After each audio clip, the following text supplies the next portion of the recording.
कंगना रनावत, ये दोगलापन लाती कहां से हो? ये दोगलापन लाती कहां से हो? ये दोहरे मापदंड लाती कहां से हो तुम? कृति शैनन ने रक्षाबंधन को लेकर एक विज्ञापन किया। कंगना ने, भारतीय जनता पार्टी ने उनके पीछे पूरी एक भीड़ छोड़ दी उस विज्ञापन को लेकर। उन्होंने जो कपड़े पहने हुए थे, उसके बाद लगातार उन्हें धमकियां मिल रही हैं, बलात्कार की धमकियां, ट्रोलिंग की जा रही है। और उसे एम्पलीफाई किया किसने? कंगना रनावत ने। मगर आज बेबाक में मैं आपको बताने जा रहा हूं कंगना का दोगलापन।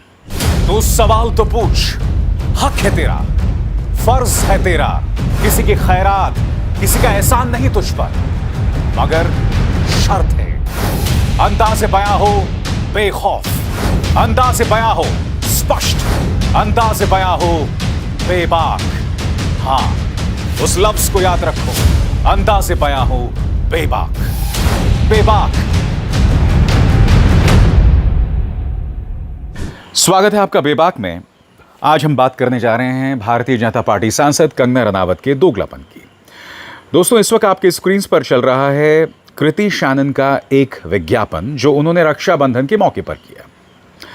इस विज्ञापन में यह कहा गया कि उनके कपड़े ठीक नहीं हैं, कपड़े संस्कारी नहीं हैं, इस तरह से उन पर लगातार प्रहार किया। उसके बाद कंगना रनावत आती हैं और वो कृति शैनन के इस विज्ञापन को क्रीपी बताती हैं, उस पर हमला करती हैं। यहां तक कि वो बिकिनी शब्द का भी इस्तेमाल करती हैं।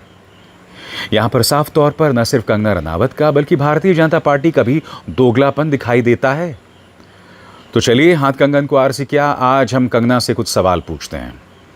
कंगना, मैं आपको 2016 लेकर चलना चाहता हूं। आज से ठीक 10 साल पहले भारतीय जनता पार्टी की सरकार आ गई थी और आपने रक्षाबंधन का एक विज्ञापन किया था। चलिए, अपने दर्शकों को वो तस्वीर दिखाना चाहता हूं। ये वो तस्वीर है जो कंगना ने रक्षाबंधन के मौके पर विज्ञापन किया था। नक्षत्र का विज्ञापन है ये। अब इस तस्वीर को ध्यान से देखिए साहब। इस तस्वीर में आप देख सकते हैं कंगना ने क्या कपड़े पहने हुए हैं। उनके जो कंधे हैं वो खुले हुए हैं। अब मैं आपको दिखाना चाहता हूं वो दो तस्वीरें। आधे स्क्रीन पर आप देख रहे हैं कृति शैनन को और आधे स्क्रीन पर आप देख रहे हैं कंगना रनावत को। अब आप मुझे बताइए, किसके कपड़ों पर ऐतराज जताया जाए? अगर आप मुझसे पूछें तो इस देश की लड़कियों को, महिलाओं को किसी भी तरह के कोई भी कपड़े पहनने की आज़ादी है। प्रॉब्लम तब होती है जब आप ये फैसला करने लगते हैं कि लड़कियों को क्या पहनना चाहिए और क्या नहीं पहनना चाहिए। प्रॉब्लम होती है दोगलेपन को लेकर, जो साफ तौर पर दिख रहा है। एक बार फिर देखिए, कंगना रनावत का ये जो ड्रेस है, इसमें साफ तौर पर एक दोगलापन दिखाई दे रहा है। आपने यहां जो कपड़े पहने हुए, क्या आप इसे संस्कारी बताएंगे?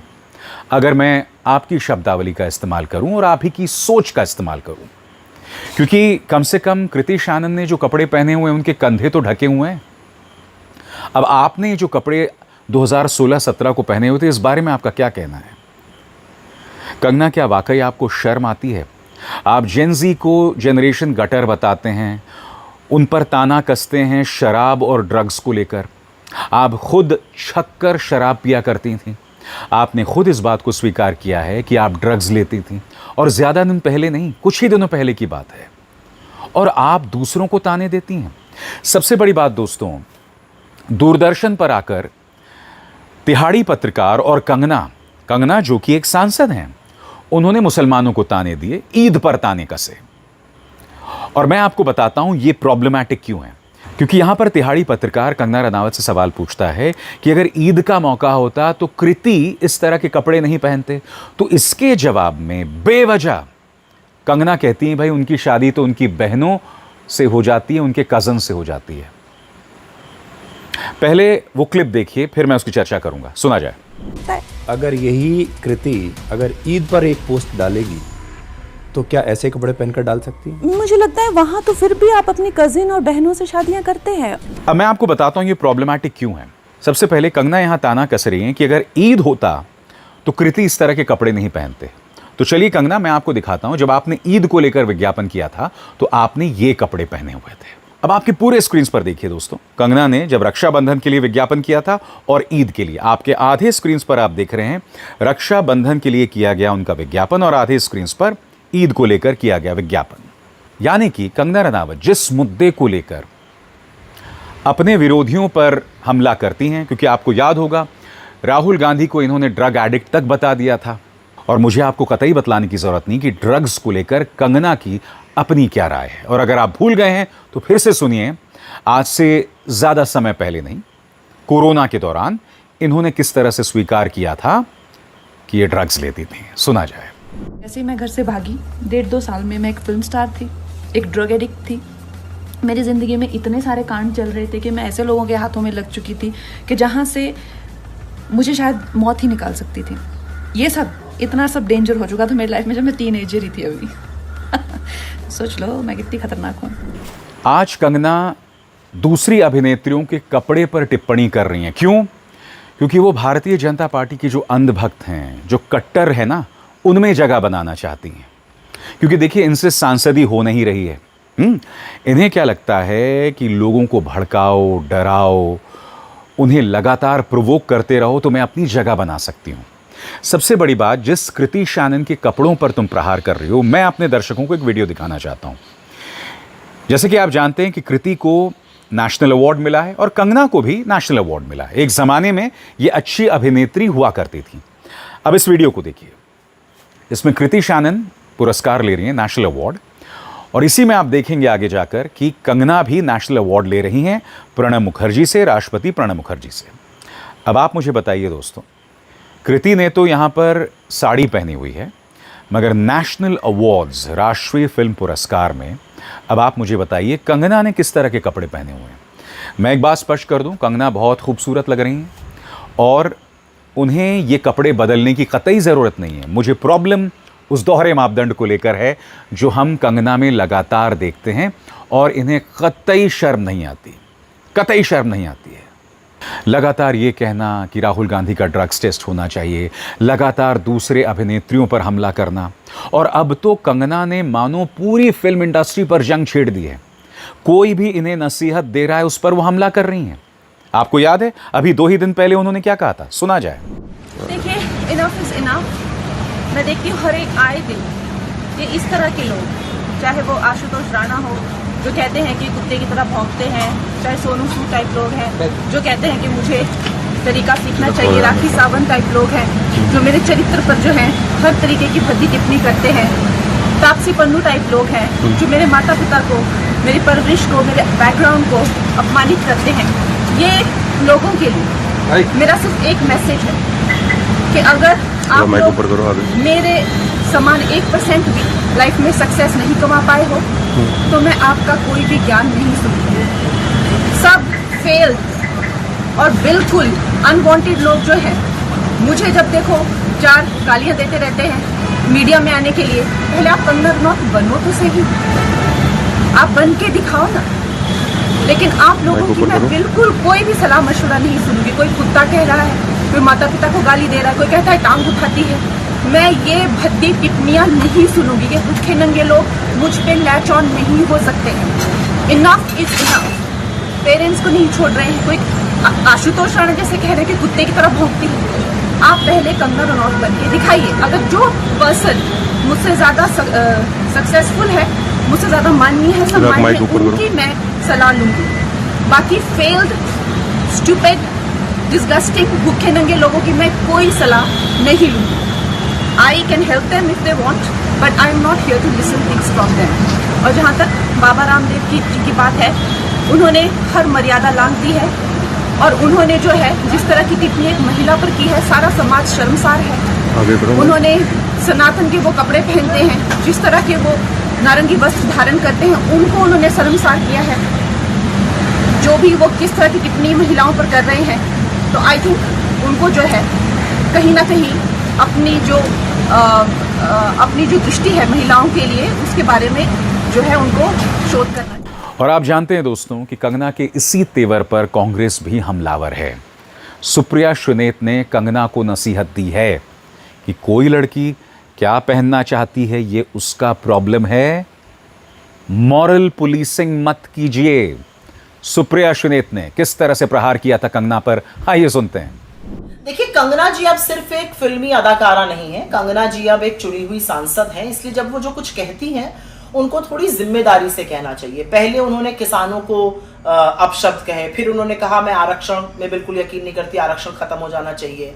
फिर उन्होंने जो महिलाएं बैठकर अपने हक की लड़ाई सीएए एनआरसी के समय लड़ रही थी या किसान आंदोलन के दौरान, उनको कहा ये भाड़े की औरतें हैं। फिर उसके बाद उन्होंने इस देश के युवाओं को, जो देश के सबसे प्रॉमिसिंग युवा हैं, जो देश का भविष्य है, वर्तमान है, उनको जनरेशन गटर कह डाला।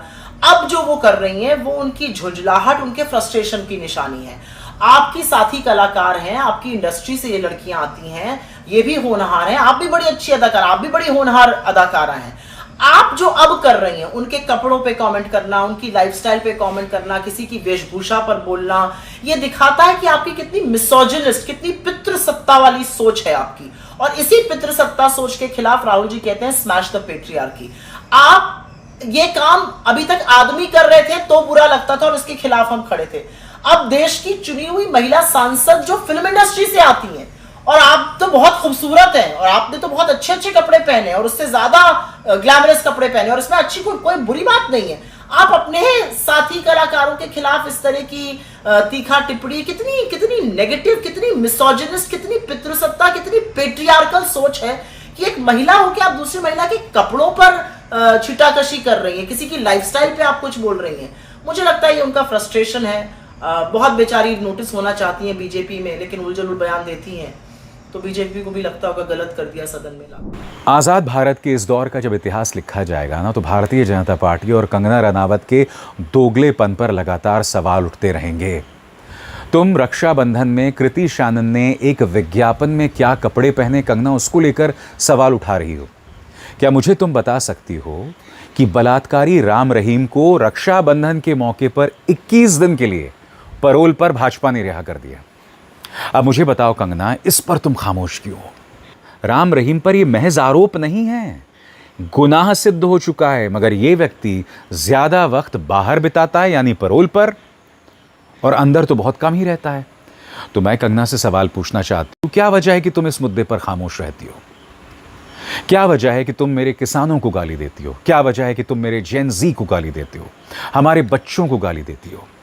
मैं समझ सकता हूं कि आपके अपने बच्चे नहीं हैं, मगर इसका मतलब ये नहीं कि आपके अंदर की इंसानियत खत्म हो जाए। यही वजह है कि चंडीगढ़ एयरपोर्ट में इस लड़की ने आपको थप्पड़ मारा था। उस वक्त मैंने उसका विरोध किया था।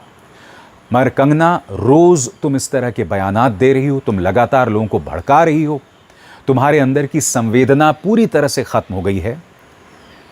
एक सांसद जो होता है ना, वो अभिभावक, माँ बाप की तरह होता है।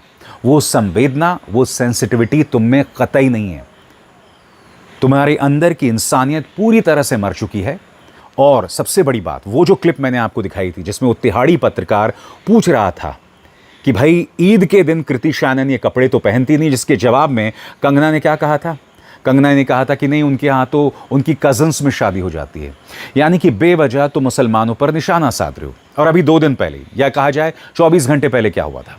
24 घंटे पहले आरएसएस के जो प्रमुख है मोहन भागवत की अमेरिका यात्रा पर वहां की एक संस्था ने सवाल उठाए थे।